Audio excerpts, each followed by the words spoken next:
అతను ఏం చెప్తున్నాడంటే నెక్స్ట్ ఏ ఫిల్మ్ అయినా సరే అనిల్ గారు పర్మిషన్ అడిగే అనిల్ గారిని సంప్రదించే నేను ఓకే చేస్తాను అంటున్నాడు. లేదమ్మా, ఆల్రెడీ 15 సినిమాలు చేస్తున్నారమ్మా మళ్ళా. ఇంకా అనిల్ ఎప్పుడు పాపం చేయని అన్ని చేయని హ్యాపీగా కంపల్సరీగా ఉండాలి. మీ సజెషన్ తీసుకొని చేస్తాను అంటున్నాడు. సో ఎలా అనిపిస్తుంది సార్ అంత రిసీవ్ చేసుకున్నప్పుడు? క్యారెక్టర్ నిజంగా చాలా చిన్న ఒక 1% 2% కొద్దిగా భయం అనిపించింది, కానీ బట్ ఆడిటోరియం థియేటర్లో దాన్ని చాలా స్పోర్టివ్గా తీసుకొని చాలా బాగా ఎంజాయ్ చేస్తున్నారు. అండ్ మేము ఆ పాత్ర ఎందుకు క్రియేట్ చేసామో దానికి తాలూకు సెన్సిబిలిటీస్ అంటే ఆడియన్స్ అర్థం చేసుకున్నారు.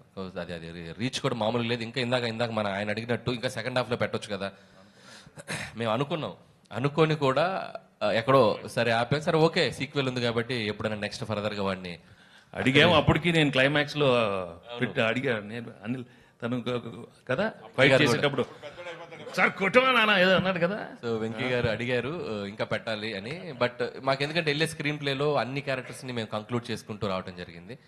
సో ఈ సెకండ్ హాఫ్ కి కుదరలేదు, బట్ డెఫినెట్ గా ఫర్దర్ గా మాకు ఇంకా స్పేస్ ఉంది కాబట్టి will do wonders. And Bulliraju నువ్వు మీరు అడిగినట్టు చాలా ముదురుగాడాడు. సో చాలా ఎలా మాట్లాడాలో వాడికి బాగా తెలుసు. సో చక్కటి ఆన్సర్స్ చెప్పాడు. సో డెఫినెట్గా అంటే ఇంత పేరు వచ్చింది కాబట్టి ఏది పడితే చేయకుండా, సో వాడికి హెల్ప్ అవ్వాలి, వాడికి ఫ్యూచర్కి వాడు చదువుకుంటున్నాడు కాబట్టి వాడికి జాగ్రత్తగా చేసుకోమని చెప్పాము. So at the end of the day వాడి కాళ్ళు